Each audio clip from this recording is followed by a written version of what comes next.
ಪ್ರಿಯರೇ, ದಿನದ ಬದುಕಿಗೊಂದು ಕ್ರಿಸ್ತನ ಈ ದನಿ ನಮ್ಮೆಲ್ಲರಿಗೂ ಪ್ರೇರಣೆ ಆಗಲಿ. ಪೂಜಾ ವಿಧಿಯ ಆಗಮನ ಕಾಲದ 3ನೇ ವಾರ, ಡಿಸೆಂಬರ್ 20, 2025 ಶನಿವಾರ. ಸಂತ ಲೂಕನು ಬರೆದ ಶುಭ ಸಂದೇಶದಿಂದ ವಾಚನ. ಅಧ್ಯಾಯ 1, ವಚನಗಳು 26ರಿಂದ 38ರವರೆಗೆ.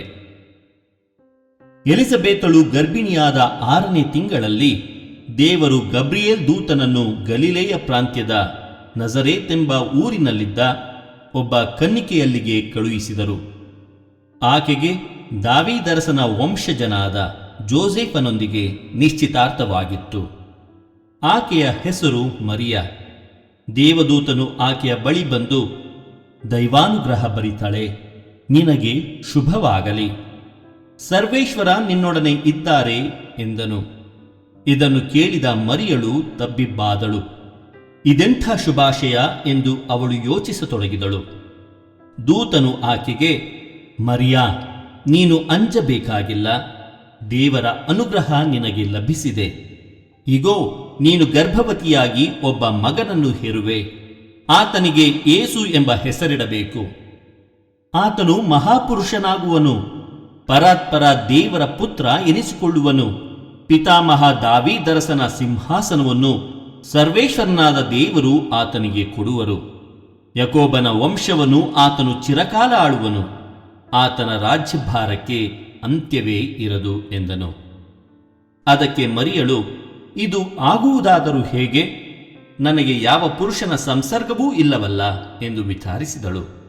ದೂತನು ಪ್ರತ್ಯುತ್ತರವಾಗಿ, ಪವಿತ್ರಾತ್ಮ ನಿನ್ನ ಮೇಲೆ ಬರುವರು, ಪರಾತ್ಪರ ದೇವರ ಶಕ್ತಿ ನಿನ್ನನ್ನು ಆವರಿಸುವುದು.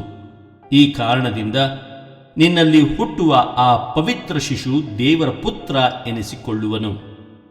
ನಿನ್ನ ಸಂಬಂಧಿಗಳಾದ ಎಲಿಜಬೇತಳ ವಿಷಯವನ್ನು ಕೇಳು. ಆಕೆ ತನ್ನ ಮುಪ್ಪಿನಲ್ಲೂ ಒಬ್ಬ ಮಗನನ್ನು ಹೆರಲಿದ್ದಾಳೆ. ಬಂಜೆ ಎನಿಸಿಕೊಂಡಿದ್ದ ಆಕೆ ಈಗ 6 ತಿಂಗಳ ಗರ್ಭಿಣಿ. ದೇವರಿಗೆ ಅಸಾಧ್ಯವಾದುದು ಯಾವುದೂ ಇಲ್ಲ ಎಂದನು. ಆಗ ಮರಿಯಳು, ಇಗೋ, ನಾನು ದೇವರ ದಾಸಿ, ನೀವು ಹೇಳಿದಂತೆ ನನಗಾಗಲಿ ಎಂದಳು. ದೇವದೂತನು ಆಕೆಯನ್ನು ಬೀಳ್ಕೊಟ್ಟು ಅದೃಶ್ಯನಾದನು. ಪ್ರಭುವಿನ ಶುಭ ಸಂದೇಶ. ಕ್ರಿಸ್ತರೇ ನಿಮಗೆ ಸ್ತುತಿ ಸಲ್ಲಲಿ. ಚಿಂತನೆ. ಪ್ರಭು ಯೇಸು ಕ್ರಿಸ್ತರಲ್ಲಿ ನನ್ನ ಆತ್ಮೀಯ ಸಹೋದರ ಸಹೋದರಿಯರೇ, ವ್ಯಕ್ತಿಯೊಬ್ಬ ನನ್ನ ಬಳಿ ಬಂದು ನೀರಿನಿಂದ ವಾಹನವನ್ನು ಚಾಲನೆ ಮಾಡಬಹುದು ಎಂದು ಹೇಳಿದರೆ ಅದಕ್ಕೆ ನಾನು 2 ರೀತಿಯಾಗಿ ಪ್ರತಿಕ್ರಿಯಿಸಬಹುದು. ಮೊದಲನೆಯದಾಗಿ, ಅದು ಖಂಡಿತ ಸಾಧ್ಯವಿಲ್ಲ, ಅದು ಚಾನ್ಸೇ ಇಲ್ಲ ಅಂತ ಹೇಳುವ ಮೂಲಕ. ಇನ್ನೊಂದು ರೀತಿಯಲ್ಲಿ ಆದರೆ, ಹೌದಾ, ಅದು ಹೇಗೆ ಸಾಧ್ಯ? ಅಂದರೆ ಅದು ಸಾಧ್ಯ ಅಂತ ನನಗೆ ಗೊತ್ತಿಲ್ಲ. ಸಾಧ್ಯವಿದ್ದರೆ ದಯವಿಟ್ಟು ಅದನ್ನು ನನಗೆ ವಿವರಿಸು ಅಥವಾ ತೋರಿಸಿಕೊಡು ಎಂಬ ಅರ್ಥವನ್ನು ನೀಡುತ್ತದೆ. ಆತ್ಮೀಯರೇ, ಜಕರಿಯ ಮತ್ತು ಮರಿಯಳಿಬ್ಬರಿಗೂ ದೇವದೂತರು ಕಾಣಿಸಿಕೊಂಡರು. ಆದರೆ ಆ ದೇವದೂತನ ಸಂದೇಶಕ್ಕೆ ಇಬ್ಬರು ಒಂದೇ ರೀತಿಯಾಗಿ ಪ್ರತಿಕ್ರಿಯಿಸಲಿಲ್ಲ. ಆ ದೇವದೂತನ ಸಂದೇಶಕ್ಕೆ ಅವರಿಬ್ಬರು ಕೇಳಿದ ಪ್ರಶ್ನೆ ಒಂದೇ ಆಗಿತ್ತು. ಆದರೆ ಆ ಪ್ರಶ್ನೆಗಳ ಉದ್ದೇಶ, ಮೂಲ ಒಂದೇ ಆಗಿರಲಿಲ್ಲ.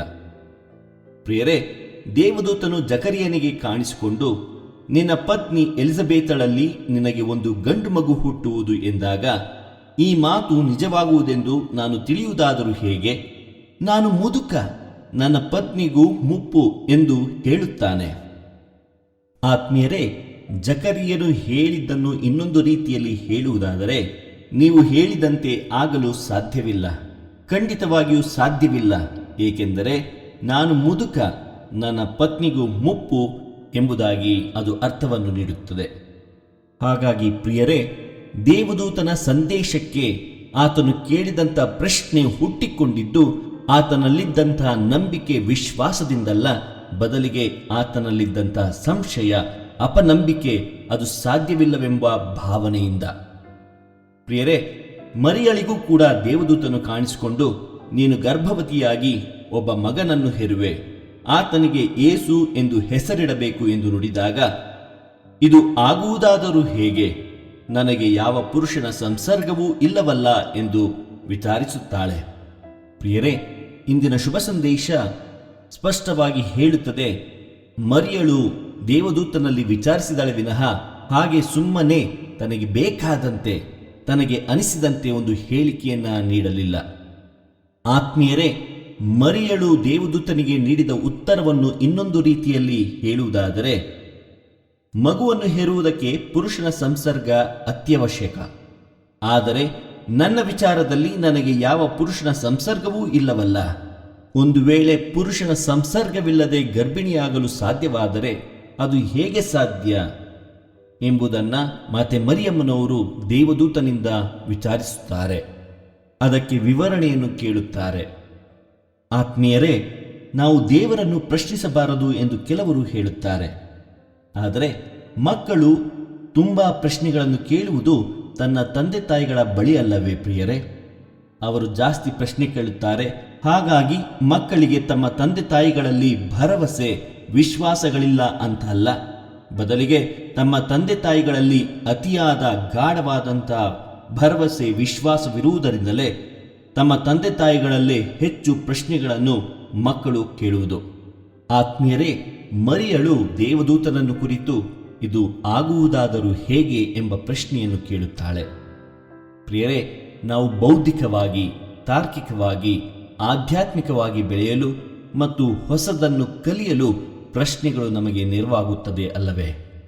ನಮ್ಮಲ್ಲಿ ಉದ್ಭವವಾಗುವ ಪ್ರಶ್ನೆಗಳು ನಮ್ಮ ಮನಸ್ಸು ಮತ್ತು ಹೃದಯದ ಆಳವನ್ನು, ಅಳತೆಯನ್ನು ವಿಸ್ತರಿಸುತ್ತದೆ ಅಲ್ಲವೇ? ಮಾತ್ರವಲ್ಲ, ನಮ್ಮ ತಿಳುವಳಿಕೆಯನ್ನು ಕೂಡ ಹೆಚ್ಚಿಸುತ್ತದೆ ಅಲ್ಲವೇ ಪ್ರಿಯರೇ? ನಮ್ಮಲ್ಲಿ ಉದ್ಭವವಾಗುವ ಎಲ್ಲ ಪ್ರಶ್ನೆಗಳಿಗೂ ಸರಿಯಾದ ಉತ್ತರವಿದೆಯೇ? ಖಂಡಿತವಾಗಿಯೂ ಇಲ್ಲ. ನಮ್ಮಲ್ಲಿರುವ ಕೆಲವೊಂದು ಪ್ರಶ್ನೆಗಳಿಗೆ ನಮ್ಮಲ್ಲಿ ಉತ್ತರವಿಲ್ಲದೇ ಇರಬಹುದು. ಆದರೆ ಆ ಪ್ರಶ್ನೆಗಳು ಮತ್ತು ಅವುಗಳ ಉತ್ತರಗಳ ಅನ್ವೇಷಣೆಯು ನಮ್ಮನ್ನು ವಿಶ್ವಾಸದ ಕಡೆಗೆ ಕರೆದುಕೊಂಡು ಹೋಗುತ್ತದೆ. ಮರಿಯಳ ಪ್ರಶ್ನೆ ಹುಟ್ಟಿಕೊಂಡಿದ್ದು ಸಂಶಯ ಅನುಮಾನಗಳಿಂದಲ್ಲ, ಬದಲಿಗೆ ಆಕೆಯ ನಂಬಿಕೆಯಿಂದ, ವಿಶ್ವಾಸದಿಂದ. ತರ್ಕವಿಲ್ಲದ ವಿಶ್ವಾಸದಲ್ಲಿ ದೃಢತೆ ಇರುವುದಿಲ್ಲ. ಅದೇ ರೀತಿ ವಿಶ್ವಾಸವಿಲ್ಲದ ತರ್ಕದಲ್ಲಿ ಪರಿಪೂರ್ಣತೆಯನ್ನು ಕಾಣಲು ಸಾಧ್ಯವಿಲ್ಲ. ಹಾಗಾಗಿ ವಿಶ್ವಾಸ ಮತ್ತು ತರ್ಕ ಒಂದಕ್ಕೊಂದು ಪೂರಕವಾಗಿರಬೇಕು. ಪ್ರಿಯರೇ, ದೇವರು ನಮ್ಮೆಲ್ಲರನ್ನು ಆಶೀರ್ವದಿಸಲಿ. ಇದು ದನಿ ಮಾಧ್ಯಮ ಮನೆಯ ಕೊಡುಗೆ. ವಂದನೆಯ ಸ್ವಾಮಿ ಶಾಂತಕುಮಾರ್ ಜಿ, ಬೆಂಗಳೂರು ಮಹಾಧರ್ಮ ಕ್ಷೇತ್ರ. ಪ್ರಿಯರೇ, ಈ ಚಾನೆಲ್ ಅನ್ನು ಸಬ್ಸ್ಕ್ರೈಬ್ ಮಾಡಿ ಪ್ರತಿದಿನ ದೇವರ ವಾಕ್ಯವನ್ನು ಆಲಿಸುತ್ತಾ ಅದನ್ನು ಇತರರೊಂದಿಗೆ ಹಂಚಿಕೊಳ್ಳಲು ನಮಗೆ ನೆರವಾಗಿರಿ. ಧನ್ಯವಾದಗಳು.